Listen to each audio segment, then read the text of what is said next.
अस्सलाम वालेकुम। आज के इस लेक्चर वीडियो में हम डेरिवेशन करेंगे और नील बोहर की थ्योरी हमने पढ़ी हुई है थ्योरेटिकल वीडियोस के अंदर। आज हम इसी वीडियो के लिए रेडियस ऑफ एटम की डेरिवेशन करने वाले हैं। ये रेडियस ऑफ एटम की डेरिवेशन तमाम एटम्स के लिए तो वैलिड नहीं है, लेकिन शुरू के कुछ एटम्स जिनका एटॉमिक नंबर 5 और लेस देन 5 हो, यानी जिनके पास एक शेल होते हैं, उन एटम और उन आयंस के लिए ये डेरिवेशन बिल्कुल वैलिड है। तो डेरिवेशन स्टार्ट हम करेंगे रेडियस ऑफ हाइड्रोजन एटम की। तो इसके लिए हमें कंसिडर करना पड़ेगा एक एटम जिसका ये न्यूक्लियस है और इसके ऑर्बिट में कोई एक इलेक्ट्रॉन रिवॉल्व कर रहा है।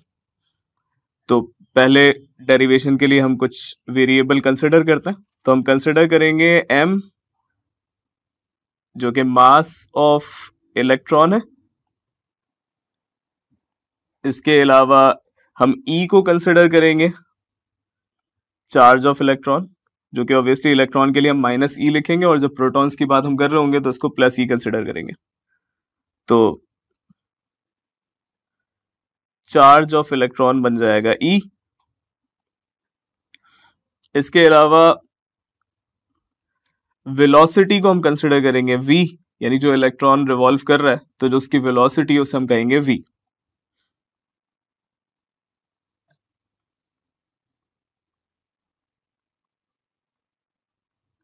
अच्छा, अब इलेक्ट्रॉन के अलावा हमने यहाँ पे एक न्यूक्लियस की बात की कि न्यूक्लियस के अराउंड इलेक्ट्रॉन रिवॉल्व कर रहा है। तो न्यूक्लियस के मास की तो हमें डेरिवेशन में जरूरत नहीं पड़ेगी, लेकिन न्यूक्लियस के चार्ज की हम बात करेंगे। अब हमें ये पता है कि इलेक्ट्रॉन और प्रोटॉन का चार्ज इक्वल होता है। इलेक्ट्रॉन के चार्ज को अगर हमने E कहा है तो न्यूक्लियस के अंदर प्रोटॉन होगा, उसका चार्ज भी फिर E रहेगा, यानी दोनों का मैग्नीट्यूड सेम है। तो अगर इलेक्ट्रॉन का चार्ज E है तो प्रोटॉन का चार्ज भी E लिखा जाएगा। लेकिन प्रॉब्लम यह है कि न्यूक्लियस में जरूरी नहीं है कि एक ही प्रोटॉन हो। मतलब अगर हाइड्रोजन की बात की जाए तो हाइड्रोजन के न्यूक्लियस में एक प्रोटॉन होता है, लेकिन हीलियम के न्यूक्लियस में 2, इसी तरह बेरिलियम के न्यूक्लियस में 3। तो नंबर ऑफ प्रोटॉन्स को यहाँ पे लिखना पड़ेगा, क्योंकि न्यूक्लियस के अंदर सारे प्रोटॉन एक साथ मौजूद हैं। तो मुझे Z लिखना होगा। Z एटॉमिक नंबर को शो करता है, तो यानी न्यूक्लियस का जो चार्ज बनेगा वो बनेगा ZE। यहाँ Z न्यूक्लियस के अंदर मौजूद प्रोटॉन की तादाद है और E एक प्रोटॉन का चार्ज। तो मान लें अगर न्यूक्लियस में 2 प्रोटॉन है तो उसका चार्ज बनेगा 2E, यानी इलेक्ट्रॉन के चार्ज का डबल। तो वेलोसिटी ऑफ इलेक्ट्रॉन को हमने v लिखा हुआ है, अब यहां हम लिखेंगे ZE, और ZE को हम कहेंगे कि ये ZE क्या है, ये है चार्ज ऑफ न्यूक्लियस। चले, अब हम डेरिवेशन स्टार्ट कर सकते हैं, क्योंकि हमने जो जो पैरामीटर्स, जो जो वेरिएबल्स यूज करने हैं, सब कुछ हमने लिस्ट डाउन कर दिया। अब हमें ये पता है, और ये बात हम फिजिक्स में बार बार करते रहते हैं, कि जब किसी सर्कुलर मोशन की बात की जाए तो सर्कुलर मोशन में पार्टिकल जो कि सर्कुलर मोशन एग्जीक्यूट कर रहा हो, उस पर 2 तरह की फोर्सेस लगती है। एक फोर्स वो होती है जो कि पार्टिकल को सेंटर ऑफ सर्कल की तरफ अट्रैक्ट करती है। अगली फोर्स वो होती है जो चाहती है कि पार्टिकल टेंजेंशियल पाथ फॉलो करे और सर्कुलर मोशन को छोड़ दे। इन फोर्सेस को फिजिक्स में हमने नाम दिया हुआ है। जो अट्रैक्टिव फोर्स होती है जो कि पार्टिकल न्यूक्लियस की तरफ खींचती है, उसको हम कहते हैं सेंट्रीपिटल फोर्स, जिसको हम यहाँ पे Fe लिख देंगे। और वो फोर्स जो कि चाहती है इलेक्ट्रॉन पार्टिकल, जो पार्टिकल है वो सर्कुलर मोशन एग्जीक्यूट ना करे बल्कि स्ट्रेट पाथ पे चला जाए, उसे हम कहते हैं सेंट्रीफ्यूगल फोर्स, उसे हम यहाँ पे Fc का नाम देंगे। केमिस्ट्री में इलेक्ट्रॉन्स के लिए हम इन्हीं दो फोर्सेस की बात करने वाले हैं। तो हम बारी बारी इनकी बात करते हैं। वो फोर्स जो कि इलेक्ट्रॉन को न्यूक्लियस की तरफ लाना चाह रही है, जैसे हमने Fe कहा हुआ है, ये basically electrostatic force of attraction है। तो इसे हम इस तरह से लिखेंगे, यानी इलेक्ट्रोस्टैटिक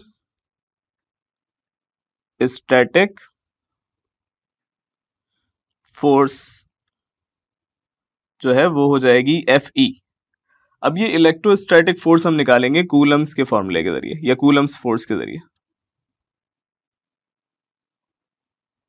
कूलम्स के मुताबिक इलेक्ट्रोस्टैटिक फोर्स को कैलकुलेट करने के लिए आप लिखते हैं F is equals to K Q1 Q2 upon R²।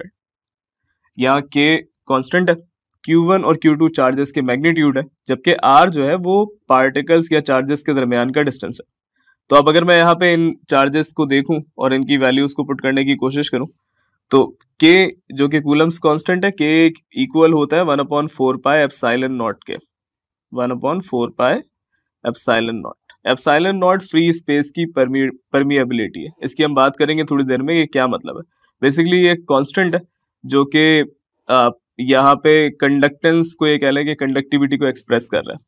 खैर, तो Q1 क्या है, इलेक्ट्रॉन का चार्ज या इलेक्ट्रॉन के चार्ज का मैग्नीट्यूड, और Q2 जो है वो न्यूक्लियस के चार्ज का मैग्नीट्यूड है। तो फोर्स के लिए हम इस तरह से लिखेंगे कि 1/4πε0। उसके बाद जो Q1 है, Q1 की जगह मैं लिख दूंगा E, क्योंकि इलेक्ट्रॉन का चार्ज है E। और जो Q2 है यानी जो न्यूक्लियस का चार्ज है, इसकी जगह मैं लिखूंगा ZE। आर स्क्वायर अपनी जगह रहेगा, यानी ये मैंने क्या किया, K की जगह K की वैल्यू लिख दी, Q1 की जगह मैंने E लिखा, Q2 की जगह मैंने ZE लिखा, और आर स्क्वायर अपनी जगह रहा, क्योंकि आर स्क्वायर न्यूक्लियस से लेके इलेक्ट्रॉन तक का डिस्टेंस है। ये जो फोर्स है ये हो जाएगी FE, जिसको मैं अगर सिंप्लीफाई करूंगा तो मेरे पास आंसर कुछ इस तरह से आएगा कि ZE² ओवर 4πε0 आर स्क्वायर। अब ये तो वो फोर्स है जो कि चाहती है कि इलेक्ट्रॉन कहाँ आ जाए, सेंटर की तरफ आ जाए, यानी न्यूक्लियस के पास आ जाए। इसे मैं इक्वेशन नंबर 1 का नाम दे देता हूं। अब एक और फोर्स लग रही है इलेक्ट्रॉन पे, जो कि चाहती है इलेक्ट्रॉन टेंजेंशियल पाथ फॉलो करे, जैसे हम सेंट्रीफ्यूगल फोर्स का नाम देते हैं। तो मैं यहां लिखूंगा सेंट्रीफ्यूगल फोर्स। सेंट्रीफ्यूगल फोर्स को हम यहां लिखेंगे FC, और ये वही बिल्कुल फिजिक्स वाला कॉन्सेप्ट है कि यहाँ पे FC जो है वो इक्वल हो जाएगा mv²/r के। अब अगेन इलेक्ट्रॉन अगर सर्कुलर पाथ पे मूव कर रहा है और अपना पाथ नहीं छोड़ रहा, इसका मतलब है कि ये दोनों फोर्सेस, जो एक फोर्स चाह रही है सेंटर से बाहर, ऑर्बिट से बाहर निकल रहा है, अगली फोर्स चाह रही है ऑर्बिट में ही रिवॉल्व करता है बल्कि न्यूक्लियस के पास आ रहा है। तो ये दोनों फोर्सेस जब बराबर हो जाएंगी तो हम इनको इक्वेट करवा सकते हैं। पहले मैं इसको इक्वेशन नंबर 2 का नाम दूंगा, ठीक है। तो एक दफा फिर सुने, जो इलेक्ट्रॉन रिवॉल्व कर रहा है उस पर दो फोर्सेस लग रही है। एक फोर्स है FE जो कि चाहती है इलेक्ट्रॉन न्यूक्लियस की तरफ आ जाए, एक फोर्स है FC जो कि चाहती है इलेक्ट्रॉन ऑर्बिट से बाहर निकल जाए, स्ट्रेट पाथ फॉलो करे, टेंजेंशियल पाथ फॉलो करे और न्यूक्लियस से दूर चला जाए। इलेक्ट्रॉन ऑर्बिट में ही रिवॉल्व कर रहा है, इसका मतलब ये दोनों फोर्सेस क्या हो रही हैं, बैलेंस हो रही है। मतलब एक चाहती है अंदर आ जाए, एक चाहती है बाहर चली जाए। इलेक्ट्रॉन अपनी जगह रुका हुआ है, इसका मतलब दोनों फोर्सेस क्या हो गई, बैलेंस आउट हो गई। तो इसको हम इस तरह से लिखेंगे कि for an electron revolving in an orbit,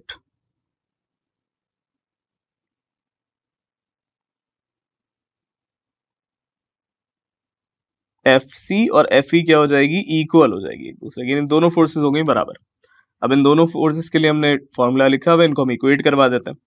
तो FC और FE में से FE हमारे पास है ZE²/4πε0 r² और FC mv²/r है। यहां सिंप्लीफाई जब हम करेंगे तो यहाँ r² है और यहाँ एक दफा r है, ये r इस r से कैंसिल आउट हो जाएगा। तो r से r कैंसिल होने के बाद बचेगा ZE²/4πε0 और इस तरफ है हमारे पास mv²। तो ये एक इक्वेशन आ गई हमारे पास। बस यहाँ प्रॉब्लम ये है कि यहाँ z तो एक कांस्टेंट है जो कि एटॉमिक नंबर है, जो कि डिपेंड करेगा एलिमेंट पे। E charge of electron again एक कांस्टेंट, 4 कांस्टेंट नंबर है, पाई भी कांस्टेंट है, ε0 भी कांस्टेंट होता है। R कैलकुलेट करना है, यहाँ बचा मास और वेलोसिटी। तो मास भी अगेन इलेक्ट्रॉन की अगर हम बात करें तो इलेक्ट्रॉन का मास भी एक कांस्टेंट है, जिसकी वैल्यू है 9.11 एक्सपोनेंट -31 kg। लेकिन V हमारे लिए एक अननोन है, यानी इस इक्वेशन को हम यूज नहीं कर सकते रेडियस निकालने के लिए, क्योंकि हमें V नहीं पता। तो V पहले फाइंड आउट करना होगा। V फाइंड आउट करने के लिए हम बोहर्स के पोस्टुलेट को यूज करेंगे। तो हम यहां लिखेंगे अकॉर्डिंग टू बोहर,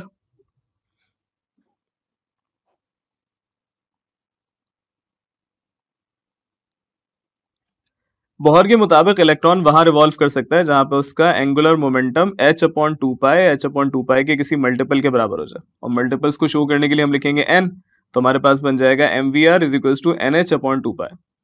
इसको अगर हम आगे सिंप्लीफाई करें और यहां से v निकाल लें तो v बनेगा nh/2π।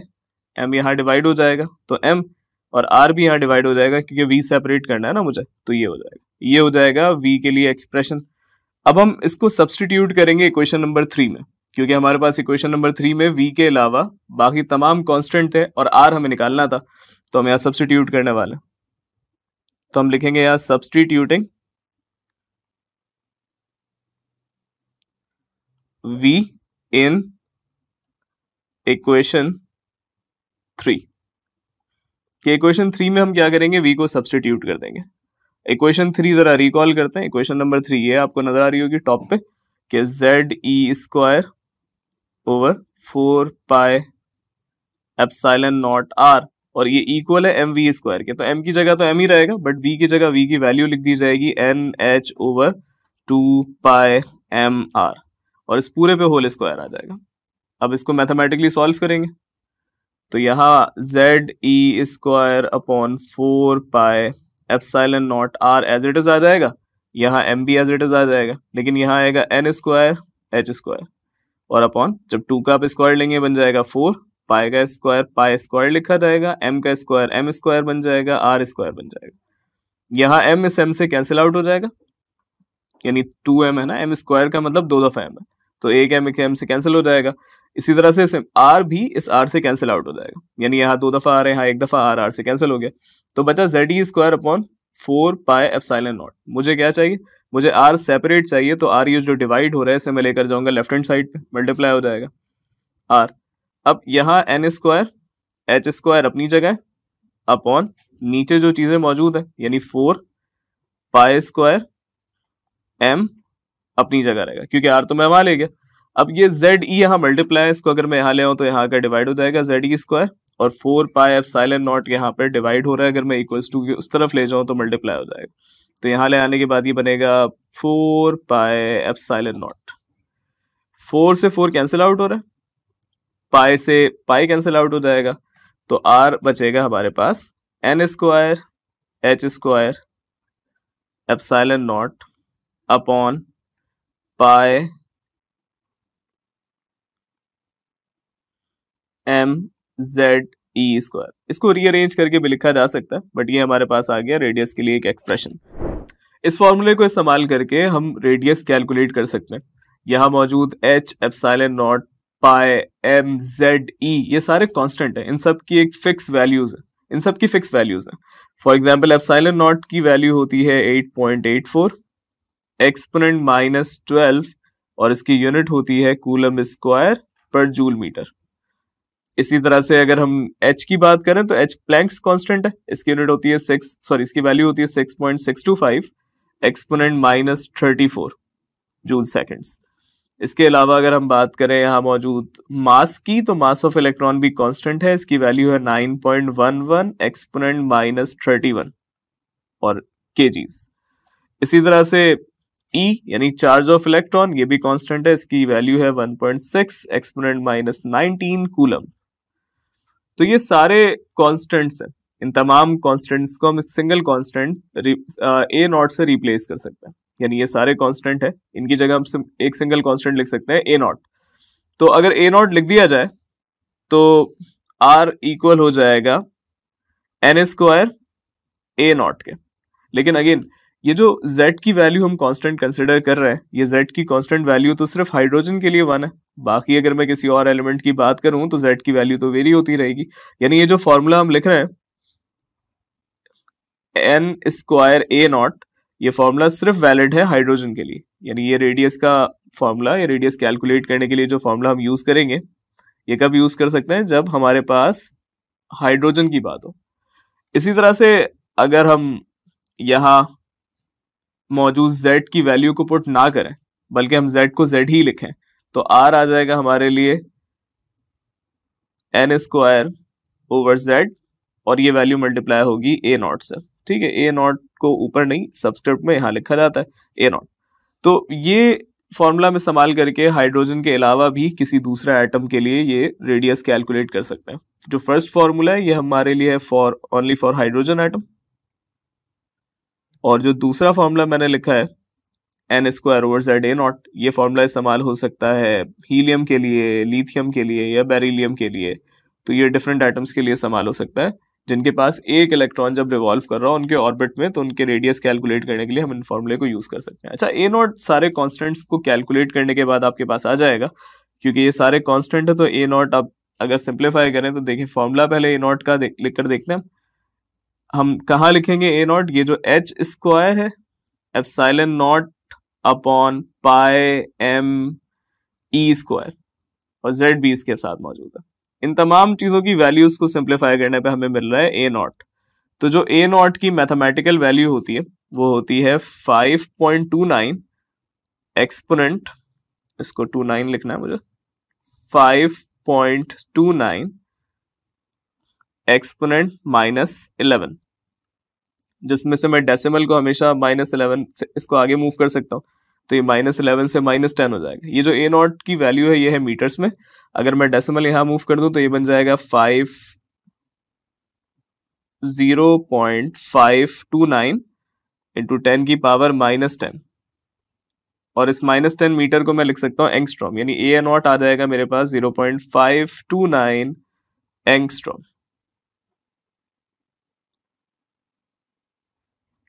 तो a0 की ये वैल्यू यूज कर इन फॉर्मूले के जरिए हम क्या कर सकते हैं, रेडियस ऑफ एटम्स कैलकुलेट कर सकते हैं। जनरली ये क्वेश्चन एग्जाम में पूछा जाता है, आपको बता दिया जाता है कि कौन से ऑर्बिट का रेडियस कैलकुलेट करना है और आपको उस ऑर्बिट के लिए रेडियस की कैलकुलेशन करके रिजल्ट बताना होता है कि ऑर्बिट का रेडियस कितना है। फॉर एग्जाम्पल अगर आपसे कहा जाए फर्स्ट ऑर्बिट का रेडियस निकालो तो एन की वैल्यू इस फॉर्मूले में आप 1 पुट करेंगे, और अगर आपसे कहा जाए सेकंड का निकालो तो यहाँ इस फॉर्मूले में एन की वैल्यू आप 2 पुट करेंगे। तो ये थी derivation of radius. Next video में हम मजीद आगे न्यू डेरिवेशंस करेंगे। मकसद ऐप को एंड्रॉइड फोन पे इंस्टॉल और लॉगिन करने का तरीका, प्ले स्टोर पे जाएं, मकसद ऐप सर्च करें, इंस्टॉल पे क्लिक करें। इंस्टॉल करने के बाद मकसद ऐप खोलें। अकाउंट बनाने के लिए गेट स्टार्टेड पे क्लिक करें। अपना मुल्क सेलेक्ट करें और मोबाइल नंबर डालें। फोन पे दिया गया वेरिफिकेशन कोड एंटर करें। अपना ग्रेड या कोर्स सेलेक्ट करें। अपना ग्रुप सेलेक्ट करें। अपना बोर्ड सेलेक्ट करें। आपका लॉगिन कंप्लीट हो चुका है।